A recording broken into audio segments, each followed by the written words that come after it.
আগের বার সাহিত্য একাডেমি দিল্লির যেটা এখানকারটা ছেড়ে দিন, আমাদের সবাইকে দিই। जनता माफ नहीं करेगी। দেখো পিসি, পশ্চিমবঙ্গে তোমার থেকে বড় মাপের লেখক লেখিকা কেউ নেই, তাই তোমাকে পুরস্কারটা দেওয়ার দরকার ছিল।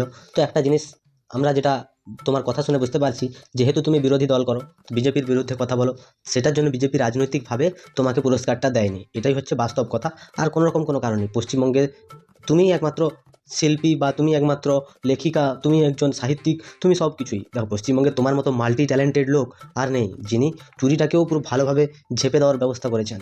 পশ্চিমবঙ্গে আমাদের মুখ্যমন্ত্রীর থেকে ভালো কেউ নেই পশ্চিমবঙ্গে। তো আজকে এই ভালো মুখ্যমন্ত্রীকে নিয়ে কথা বলবো, তোমরা ভিডিওটা শেষ পর্যন্ত দেখতে থাকো, ভারী ইন্টারেস্টিং ভিডিও হতে চলেছে। তো চলো আর বেশি না বকে ফাট, আজকের ভিডিওটা শুরু করা যাক। তো হে বাঙালি, হ্যালো বাঙালি, নমস্কার বাঙালি, কেমন আছো তোমরা সবাই? আশা করি অনেক অনেক ভালো আছো। আজকের একটা নতুন ভিডিওতে তোমাদের সবাইকে জানাই অনেক অনেক স্বাগত। अरे हाँ भाई हाँ। এখানকারটা ছেড়ে দিন, আমাদের সবাইকে দিই। এখানে মুখ্যমন্ত্রী সাহিত্য একাডেমির পুরস্কার দেন। কাকে দেন জানেন? ব্রাত্য বসুর মতো লোককে, যিনি শিক্ষামন্ত্রী, যিনি তৃণমূলের সদস্য। মানে যেই সব শিল্পীরা একটু তৃণমূলের ভক্ত হয় বা তৃণমূলের হয়ে কথা বলে, পুরস্কারগুলো ওনারা ঠিক পান। আর বাকি যত লোক আছে, যেরকম ধরো শঙ্খ ঘোষ আজ পর্যন্ত সাহিত্য একাডেমিতে কোনো পুরস্কার পায়নি। তো এইরকম করে পশ্চিমবঙ্গে রাজনীতির অনেক খেলা হয়। বহু চলচ্চিত্র শিল্পী আছেন যারা অনেক ভালো লেখেন, তারা কিন্তু কখনো পান না সাহিত্য একাডেমির পুরস্কার। মুখ্যমন্ত্রী মমতা ব্যানার্জিকে ছেড়ে পশ্চিমবঙ্গে আর কাকে দেওয়া যাবে বলো? দেখো, উনি কিন্তু একই অঙ্গে তার অনেক রূপ আছে, ওই রূপ দেখিয়ে তিনি কিন্তু আজ পর্যন্ত ভোট পেয়ে আসছেন। তাহলে পুরস্কারটা ওনার পাওয়ারই যোগ্যতা আছে। এবং এই যে ব্রাত্য বসু, তিনি কি বই লিখেছেন না তিনি কোন সাহিত্য রচনা করেছেন, সেটা পশ্চিমবঙ্গের বাচ্চারা বা বড়রা কেউ জানে না, কিন্তু তিনি পেয়েছেন পুরস্কার। তিনি এটাও বলেছেন পুরস্কার পাওয়ার পরে যে এই মাটিতেই জন্ম আমার, এই মাটিতেই যেন মরি। মরবে তুমি সত্যি। আমার একটা বই সিলেক্ট হয়েছিল, তাই বাংলাকে বাদ দিয়েছিল। ভারতবর্ষে এত এত সাহিত্যিক থাকা সত্ত্বেও মুখ্যমন্ত্রী মমতা ব্যানার্জির বই সিলেক্ট হয়েছে, মানে মানতে হবে মুখ্যমন্ত্রী কোন লেভেলের লেখিকা। হ্যাঁ, সেই জন্য তো হাম্বা হাম্বা, রাম্বা রাম্বা, ডাম্বা ডাম্বা, বাম্বা বাম্বা, ফুম্পো ফুম্পো, এগুলো হচ্ছে মুখ্যমন্ত্রীর ডায়লগ। তিনি বাংলা ভাষাটাকে বিকৃত করার অনেক চেষ্টা করেছেন। আর একজন সাহিত্যিক কখনো কাউকে গালি দিয়ে কথা বলতে পারে না। বা একজন সাহিত্যিক তিনি ঈদের সময় গিয়ে নামাজ পড়তে এবং দুর্গাপূজার সময় গিয়ে প্যান্ডেল উদ্বোধন করতে পারে না। তিনি যদি সাহিত্যিক হতেন, তিনি রাজনীতি করতেন না। রাজনীতি করে যদি মানুষের ভালো করা যায়, তাহলে পশ্চিমবঙ্গের সব নেতারা ভালো হতো, সব চোরের বাচ্চা হতো না। তো সেটাই পশ্চিমবঙ্গের মুখ্যমন্ত্রীকে আমি বলতে চাইছি যে আপনি তো এত ভালো মানুষ, আপনার বই সিলেক্ট হয়েছিল, যেহেতু আপনি তৃণমূল কংগ্রেস করেন, তাই আপনাকে পুরস্কারটা দিল না। কি আর করবেন বলুন?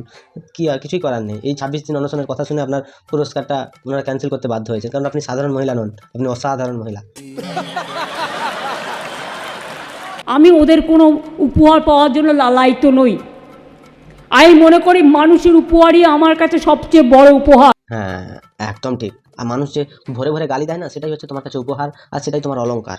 এই যে গালিগুলো তুমি পাও পশ্চিমবঙ্গের নেতাদেরকে সাপোর্ট করার জন্য, সেটা হচ্ছে তোমার পুরস্কার। আপনি এমন একজন সৎ মহিলা যে আপনি থাকাকালীন পশ্চিমবঙ্গে এত এত দুর্নীতি হয়ে যাচ্ছে। ব্রাত্য বসুর মতো লোক সাহিত্য একাডেমিতে শ্রেষ্ঠ সাহিত্যিকের পুরস্কার পেয়ে যাচ্ছে। এক আলাদা লেভেলের নেশা করা লোকেরা ছিল ওই জায়গাটাতে। নেতাজি ইন্ডোরে ডেকে অনেক রকম বাদ্যি বাজনা বাজিয়ে ব্রাত্য বসুকে পুরস্কার দেওয়া হয়েছিল, সব মনে আছে বাবু। আমি কিচ্ছু ভুলিনি। পশ্চিমবঙ্গের মুখ্যমন্ত্রী তিনি অনেকবার সাহিত্য একাডেমির পুরস্কার নিয়েছেন। তো তিনি নিতে লজ্জা পেতেন, সেটা আলাদা ব্যাপার, কারণ তিনি ভালো লিখতেন, তো তাই লজ্জা পেতেন। তোমার দ্বারা কিছুই অসম্ভব নয়।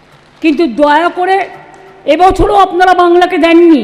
আরে কেউ যদি ভালো লেখে, তাহলে পুরস্কার দিতে বাধা কোথায়? পুরুলিয়ার একজন সাধারণ গরিব মানুষকে যদি পুরস্কার দিতে পারে, তাহলে পশ্চিমবঙ্গের সাহিত্যিকদের কেন দেবে না? কারণ তোমার সাহিত্য পড়ে মনে হচ্ছে কোথাও কেউ অজ্ঞান টজ্ঞান হয়ে গেছে, বা কারোর কোথাও মাথা ঘুরে পড়ে গেছে সেই সাহিত্য দেখে, সেই জন্য হয়তো পুরস্কার তুলে দেয়নি। কারণ সবার ইন্টারেস্ট জাগবে যে ওই বইগুলোতে কী আছে। বা সবাই বললে যদি পশ্চিমবঙ্গে আবার কোনো ভাইরাস বা ভারতবর্ষে আবার কোনো ভাইরাস আক্রমণ হয়, সেই জন্য তারা কেউ পড়তে চায় না, ওই জন্য তোমাকে পুরস্কারটা দেয়নি। কেন দেননি? এই মারা বলছি, তুমি তৃণমূল করো বলে দেয়নি। তৃণমূল, সিপিএম, বিজেপি এইসব করেই তো তোমাদের জীবনটা ধ্বংস হচ্ছে, আর কী হবে? দেব যদি মহানায়ক হতে পারে, অঙ্কুশ যদি মহানায়ক হতে পারে, জিৎ আজ পর্যন্ত পুরস্কার পেল না, কোন কারণে ভগবানই জানে। এবার সে হয়তো পুরস্কার নিতে চায়নি। এবার পশ্চিমবঙ্গে কোথাও নচিকেতা মহানায়কের সম্মান পাচ্ছে। হ্যাঁ, আর কোনো গায়ক গায়িকা ছিল না। অরিজিৎ সিংটা মানুষ নয়, আর ও তো কিছুই করেনি পশ্চিমবঙ্গের জন্য। হ্যাঁ, এরকম করে তোমরা রাজনীতি করো না, তোমরা সবাইকে দাও, আমরা জানি। এত মিথ্যে কথা বলতে পারে পুরো স্টেজে দাঁড়িয়ে, ইনার মতো মিথ্যাবাদী, ইনার মতো ঢপ বা চিটিং বার আর কোথাও তুমি খুঁজে পাবে না। কেন দেননি জিজ্ঞাসা করছি। আমিও যদি জিজ্ঞাসা করি যে জিৎ কেন মহানায়কের সম্মান দেওয়া হয়নি, সম্মানটা অঙ্কুশকে তুলে দেওয়া হলো, সে কি পা চাঁটে বলে না অন্য কিছু চাঁটে? বাংলায় সাহিত্যিক নেই, বাংলায় সাংস্কৃতিক মনোনীত লোক নেই, বাংলা কবিতা লেখে না। একদম, বাংলা যে কবিতাগুলো লেখে, সে কবিতাগুলোর ভেতরে কোনো অর্থ থাকা দরকার আছে, সেগুলো কিছু থাকে না। পশ্চিমবঙ্গে সাহিত্যিক আছে, বাংলার সাহিত্যিক আছে, মানে বাংলা মানে কোন বাংলার কথা উনি বলতে চাইছেন? মনে হচ্ছে উনি বাংলাদেশের কথা বলতে চাইছেন। আমাদের শুনতে ভুল হচ্ছে। বাংলাদেশে অনেক অনেক অনেক ভালো সাহিত্যিক আছে, কিন্তু মুখ্যমন্ত্রীর থেকে ভালো সাহিত্যিক আর বাংলাদেশ বলো বাংলায় বলো নেই। কারণ ওনার বই সিলেক্ট হচ্ছে, শুধু রাজনৈতিক কারণে তাকে দেওয়া হচ্ছে না। দারুণ, মমতা ব্যানার্জি একটা আলাদা ব্র্যান্ড।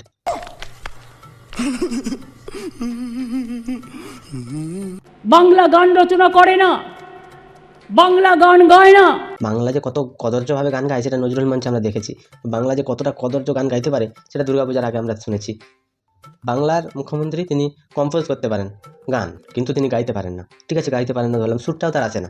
তিনি কি করে কম্পোজ করেন তিনি হয়তো জানেন, বা এখানটায় ইন্দ্রনীলের কোনো আশীর্বাদ থাকতে পারে, কারণ তৃণমূলের সাথে সাথে ঘরে তো হতে পারে।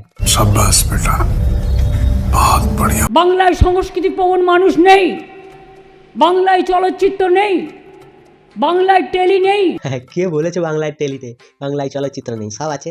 যেখানটায় পশ্চিমবঙ্গের মুখ্যমন্ত্রীকে নিয়ে সিনেমা বানানো হয়, মানে সরকার তো আছে, সরকার 1000 টাকা দিচ্ছে, 500 টাকা দিচ্ছে, এগুলোই তো দেখানো হচ্ছে। সরকার টাকা দেয়, শুভশ্রীর কী কীর্তি যেন সে কখনো কোনো দিন টাকা দেখে নাই। অঙ্কুশ আবার বড় নেতা হয়ে গেছে তৃণমূলের, সেই শুভশ্রীর টাকা থেকে আবার ছেড়ে দেওয়ার কথা হয়তো ভাবছিল মনে মনে, কিন্তু নিতে পারেনি। আর পশ্চিমবঙ্গের মুখ্যমন্ত্রী তিনি যে এই যে ভাতাগুলো চালু করেছেন, যেগুলো মাইকে প্রচার করছেন তিনি, সেগুলো পশ্চিমবঙ্গে ব্রিটিশ শাসন এতদিনে যদি চলতো তাহলে ব্রিটিশদেরকে আর কখনো কেউ তাড়াতে পারতো না। এই ভাতার লোভে তাদেরকেই এখানে রেখে দিত, আর যেতে হতো না তাদেরকে, তারা শুধু অত্যাচার করেছিল বলে চলে গেছে। इसकी माँ का भोला चेहरा। বাংলায় টলি নেই। বাংলাকে এত অসম্মান কেন করেন? মনে রাখবেন, 21 মানেই সংগ্রাম, আর 21 মানে অঙ্গীকার। আচ্ছা, 21 মানেই সংগ্রাম, 21 মানেই অঙ্গীকার। কোন সংগ্রাম দিদি? 21শে জুলাইয়ের সংগ্রাম, যেটা তুমি সিপিএমের বিরুদ্ধে করেছিলে।